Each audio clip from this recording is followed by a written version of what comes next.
आजच्या लेक्चरमध्ये आपण नवीन चॅप्टर स्टार्ट करत आहोत, ते आहे करंट इलेक्ट्रिसिटी। आता तुमच्या समोर एक फिगर दाखवलेली आहे। या फिगरमध्ये हे जे वॉटर आहे ते थोडंसं हाईटवर प्लेस केलेलं आहे आणि ग्राउंड लेवलला, आणि त्या दोन वेसलमध्ये एक कनेक्शन तुम्हाला दिसून येईल क्लॅम्पच्या साहाय्याने सध्या वॉटर कुठेही फ्लो होत नाही। पण सेकंड फिगर मध्ये पाहिलं आपण तर वॉटरचा जो फ्लो आहे तो एक हाय पोझिशन पासून लो पोझिशन पर्यंत वॉटरचा हा स्टेडी फ्लो चालू होतो, आणि हा जो फ्लो आहे हा तोपर्यंत कायम राहील जोपर्यंत हे दोन वेसल्स एका सेम लेवलला वॉटरची हाईट येत नाही, आणि म्हणून वॉटरचा जो फ्लो आहे हा नेहमी high level to low level असतो। ओके, तर याच पद्धतीने just like water, the flow of electric charge between two points depend on a kind of electric level at those points, and this level is called as electric potential। तर ज्या पद्धतीने वॉटरचा flow हा हाय to low level होत होता, तर त्याच पद्धतीने electric चार्जचा सुद्धा फ्लो हा केव्हा होतो? इलेक्ट्रिक फ्लोचा चार्ज तेव्हा होईल जेव्हा एक पॉइंट हा हाय पोटेन्शियलला असेल, दुसरा पॉइंट लो पोटेन्शियलला असेल, आणि फ्लो ऑफ इलेक्ट्रिक चार्ज यालाच आपण करंट म्हणत असतो। आणि दॅट्स व्हाय दोन पॉइंट्स मधला इलेक्ट्रिक चार्जचा फ्लो हा कशावर डिपेंड आहे? अर्थातच करंटचा फ्लो। तर दोन पॉइंट मधल्या इलेक्ट्रिक लेवल जी आहे, अर्थातच एक पॉइंट असेल हाय पोटेन्शियलला, दुसरा असेल लो पोटेन्शियलला, आणि या लेवलला आपण म्हणायचं electric potential. A positive charge flow from a point of higher potential to a point of lower potential। आता पॉझिटिव्ह चार्ज संदर्भात जर पाहिलं तिथे तुम्हाला एक फिगर दाखवलेली आहे। तर या फिगर मध्ये ए हा जो पॉइंट आहे याच्यावर पॉझिटिव्ह चार्ज आहे जो की हाय इलेक्ट्रिक पोटेन्शियल आहे, आणि बी पॉइंट ज्याच्यावर निगेटिव्ह चार्ज आहे, means it is a negatively charge conductor, आणि तो लो इलेक्ट्रिक पोटेन्शियल आहे। सो ओव्हरऑल तुम्हाला या ठिकाणी दोन पॉइंट दाखवले आहेत। ए पॉइंट जो की पॉझिटिव्हली चार्ज कंडक्टर आहे प्लस चिन्ह दाखवलेला, second B1 negatively charge conductor जो मायनस मध्ये दाखवलेला आहे। ए पॉइंट हाय इलेक्ट्रिक पोटेन्शियल आहे, बी पॉइंट लो इलेक्ट्रिक पोटेन्शियल आहे, आणि हा चार्ज जो फ्री वेव्ह इन्वर्टिंग वायरचा इलेक्ट्रिक चार्ज फ्री वेव्ह आणि हा फ्लो पर्यंत असेल जोपर्यंत हे दोन्ही पोटेन्शियल सेम लेवलला येत नाही। जेव्हा हे दोन पॉइंट्स सेम पोटेन्शियल लेवलला येतील अशा वेळेस जो करंटचा फ्लो आहे, अर्थात चार्जचा फ्लो हा या ठिकाणी स्टॉप होईल, आणि म्हणून इथे सांगितलं आहे की पॉझिटिव्ह चार्जचा जो फ्लो आहे हा point of higher potential to point of lower potential या डायरेक्शननं पॉझिटिव्ह चार्जचा फ्लो होणार आहे। Electricity flow due to the conduction of negatively charge electrons. बघा हे इथं आवर्जून लक्षात ठेवायचं आहे की चार्ज कॅरियर्स कोण आहेत? तर डेफिनेटली चार्ज कॅरियर्स हे मेटलमध्ये अर्थातच कंडक्टरमध्ये प्रेझेंट असणारे मोबाईल फ्री इलेक्ट्रॉन्स असतात, आणि या मोबाईल फ्री इलेक्ट्रॉनचा फ्लो होणे यालाच आपण इलेक्ट्रिक करंट म्हणत असतो।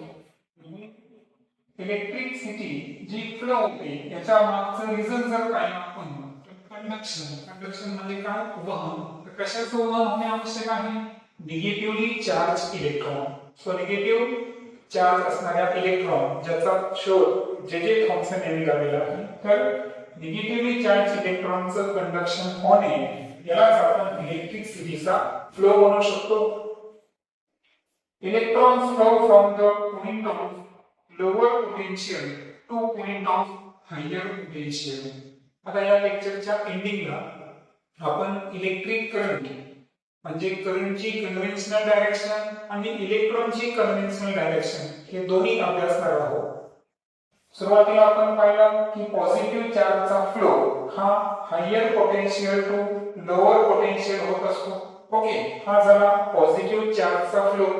आणि त्याच्या विरुद्ध जी डायरेक्शन असते ती इलेक्ट्रॉनची असते आणि इलेक्ट्रॉनचा फ्लो हा lower potential to higher potential होत असतो. सो म्हटल्यास मी तुम्हाला अगोदर फिगर दाखवतो. ओके, तर ही आहे फिगर आणि या फिगर मध्ये तुम्ही पाहू शकता की आता हा पॉझिटिव्ह टर्मिनल आहे, हा निगेटिव्ह टर्मिनल इलेक्ट्रिक सेलचा आणि दॅट्स वाय आता हा पॉइंट असेल पॉझिटिव्ह, हा असेल निगेटिव्ह. तर करंटची जी डायरेक्शन आहे पहा, direction of convention of electric current म्हणजे चार्जचा जो फ्लो व्हायला, हा करंटचा फ्लो कसा व्हायला, positive to negative terminal means high potential to low potential. ही आहे कन्व्हेन्शनल इलेक्ट्रिक करंटची डायरेक्शन. पण इलेक्ट्रॉनचा फ्लो जर पाहिला तुम्ही तर तो अपोजिट डायरेक्शनला आहे, म्हणजे तो negative terminal to positive terminal, अर्थातच low potential to high potential आपल्याला इलेक्ट्रॉनचा फ्लो दिसेल. सो आय थिंक हा पॉइंट इथे क्लिअर झाला असेल की इलेक्ट्रिक करंटची जी कन्व्हेन्शनल डायरेक्शन आहे from positive to negative. Okay, आणि त्यामध्ये सिंपल लक्षात ठेवायचं लॉजिक की स्वतः इलेक्ट्रॉन हे निगेटिव्हली चार्ज आहे, त्यामुळे ते पॉझिटिव्ह पॉइंट कडे अट्रॅक्ट होतात आणि त्याच्या विरुद्ध इलेक्ट्रिक करंटची डायरेक्शन असते. आणि म्हणून लक्षात ठेवायचं इलेक्ट्रिक करंटची जी कन्व्हेन्शनल डायरेक्शन आहे पॉझिटिव्ह टू निगेटिव्ह, अर्थातच charge of flow of charge. Okay, positive to negative किंवा हाय टू लो पोटेन्शियल. आणि इलेक्ट्रॉनचा जो फ्लो आहे त्याची डायरेक्शन आहे negative to positive terminal means low potential to high potential. Okay, आता हे पाहिल्यानंतर आता आपण आतापर्यंत इलेक्ट्रिक पोटेन्शियल मध्ये काय काय पाहिलं.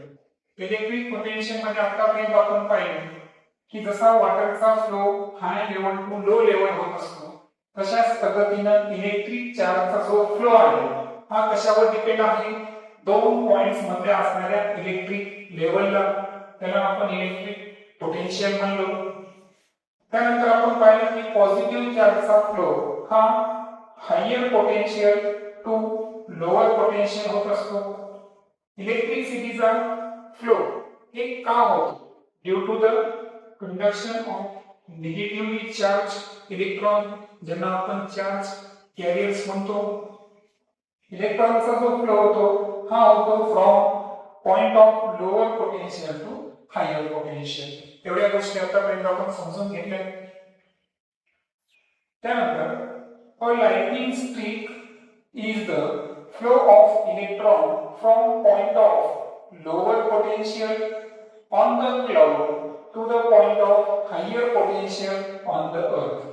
आता वीज नेहमी जमिनीकडेच का येते, हा एक प्रश्न आपल्या मनामध्ये असेल.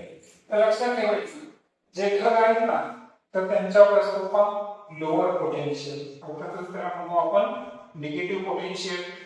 त्यानंतर अर्थ जे आहे तर अर्थवर झिरो पोटेन्शियल आहे म्हणून तो आहे हायर पोटेन्शियल. इथे लक्षात घ्या झिरो हे मॅक्स आहे, मॅक्सिमम आहे, निगेटिव्ह पेक्षा ते मोठं असतं म्हणून क्लाउडवर असणारं जे निगेटिव्ह पोटेन्शियल आहे याला आपण लोअर पोटेन्शियल कन्सिडर केलं आणि अर्थ जे की झिरो पोटेन्शियल आहे त्याला हायर लेवलला आपण कन्सिडर केलं.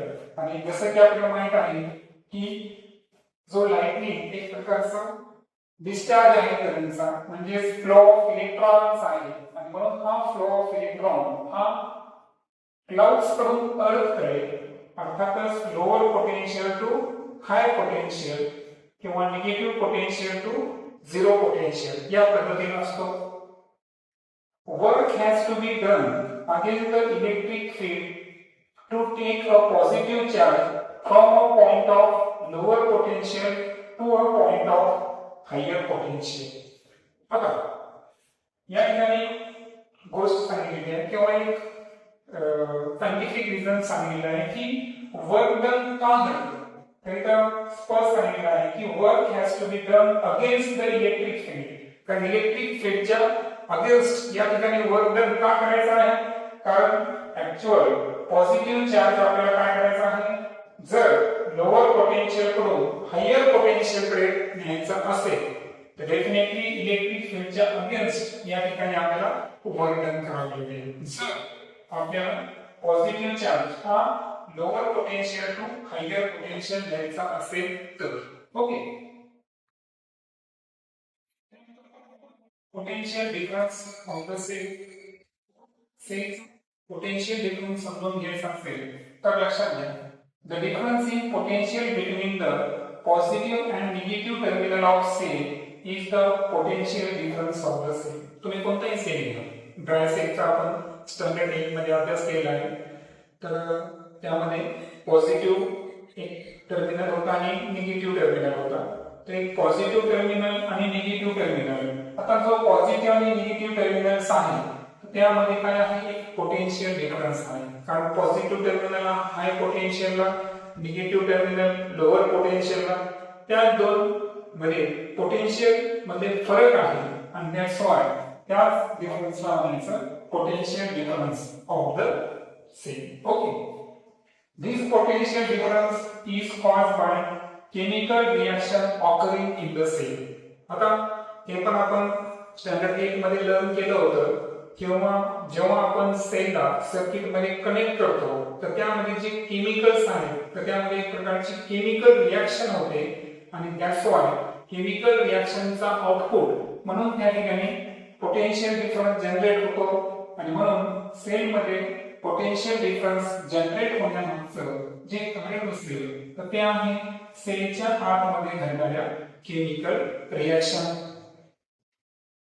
The potential difference sets the electron in the motion and results in the flow of electricity through a conducting wire connected to the two ends of the cell. आता सेलचे जे दोन टोक आहेत त्याला आपण जे वायर कनेक्ट करू तर त्याला कंडक्टिंग वायर म्हणू आपण, आणि त्या कंडक्टिंग वायर मधून इलेक्ट्रिसिटीचा फ्लो केव्हा स्टार्ट होतो, जेव्हा वायर आपण दोन टर्मिनलला अटॅच केली. दोन टर्मिनलला जेव्हा आपण वायर अटॅच केला तर याचा अर्थ आपण त्या ठिकाणी काय घडून आणली, केमिकल रिएक्शन, त्यामुळे काय निर्माण झाला, पोटेन्शियल डिफरन्स. आणि पोटेन्शियल डिफरन्स सेट झाल्यामुळे जे इलेक्ट्रॉन्स आहे हे मोशन मध्ये येतात. पहा, मेटल्स मध्ये आपण इलेक्ट्रॉनचा फ्लो पाहिला होता, तो रॅन्डम डायरेक्शन आहे, म्हणजे इन एनी डायरेक्शन. पण जेव्हा ऍक्च्युअल एखाद्या सेल मधून पोटेन्शियल डिफरन्स जेव्हा जनरेट होतो, कंडक्टिंग वायर मधून इलेक्ट्रिसिटी जेव्हा कंडक्ट होते तेव्हा त्या ठिकाणी इलेक्ट्रॉन हे एका पर्टिक्युलर डायरेक्शनला फ्लो होतात. ती डायरेक्शन मी तुम्हाला ऑलरेडी सांगितली आहे की इलेक्ट्रॉनचा फ्लो हा negative terminal to positive terminal होत असतो. आणि म्हणून जसा सेल मध्ये पोटेन्शियल डिफरन्स सेट झाला तर इलेक्ट्रॉनचं मोशन स्टार्ट होतं. इलेक्ट्रॉनच्या मोशनमुळे जी इलेक्ट्रिसिटी आहे त्याचा फ्लो व्हायला लागला, कारण इलेक्ट्रॉन्स हे चार्ज कॅरियर्स आहेत आणि ह्या करंटचा फ्लो अशा कंडक्टिंग वायर मधून होतो की जे वायर ऍक्च्युअल सेलच्या दोन एंडला कनेक्ट आहे, एक पॉझिटिव्ह एंड आणि दुसरा आहे निगेटिव्ह एंड. तर पोटेन्शियल डिफरन्स याला जर आपल्याला मॅथमॅटिकली एक्सप्रेस करायचं असेल, it is the work upon total charge transfer. Okay, so potential difference ज्याला आपण व्होल्टेज सुद्धा म्हणतो आणि त्याचा एसआय युनिट व्होल्ट आहे ते आपण पाहणार आहोत. पोटेन्शियल डिफरन्स म्हणजे काय, work upon total charge transfer. आता पोटेन्शियल डिफरन्स म्हणजे काय म्हणलो, व्होल्टेज म्हणायचं, त्यासाठी कॅपिटल W हे सिम्बॉल, वर्क डन जे आहे त्यासाठी आहे W divided by total charge transfer. Total charge साठी कोणता सिम्बॉल वापरतो आपण, कॅपिटल Q. आणि म्हणून पोटेन्शियल डिफरन्सचा फॉर्म्युला असेल V is equal to W upon Q. आता वर्क डनचा एकक काय आहे, जूल. चार्जचा एकक काय आहे, कुलोम्ब. सो जूल पर कुलोम्ब हे एसआय युनिट पोटेन्शियल डिफरन्स होऊन जाईल. पण एक शास्त्रज्ञ आहे ज्यांची माहिती आपण आता बघणार आहोत की ज्यांचं नाव आहे अलेक्झांड्रो व्होल्टा. तर यांच्या आठवणी आपण जूल पर कुलोम्ब या एककाला एक नाव दिलेलं आहे, ते नाव आहे कोल्ड. आणि म्हणून जे युनिट आहे पोटेन्शियल डिफरन्स एसआय सिस्टीम मध्ये ते आहे कोल्ड. आणि 1 volt is equal to 1 joule per 1 coulomb. Okay, तर हे आहे ते scientist Volta's simple electric cell. त्याने हा सिंपल इलेक्ट्रिक सेल तयार केलेला आहे. The Italian scientist Alessandro Volta constructed the first electric cell. म्हणजे पहिला इलेक्ट्रिक सेल यांनीच कन्स्ट्रक्ट केला. The unit of potential difference is named volt in his honor. आणि त्यांच्या स्मृत्यर्थ म्हणजे त्यांच्या आठवणीत आपण त्यांच्या सन्मानामध्ये आपण व्होल्ट हे युनिट जूल पर कुलॉमच्या ऐवजी पोटेन्शियल डिफरन्स साठी यूज करत असतो. आता काही मायक्रो व्हॅल्यूज सुद्धा आपल्याला या ठिकाणी माहित पाहिजे. जसं की 1 milli volt is equal to 10 to the power minus 3 volt. 1 micro volt is equal to 10 to the power minus 6 volt.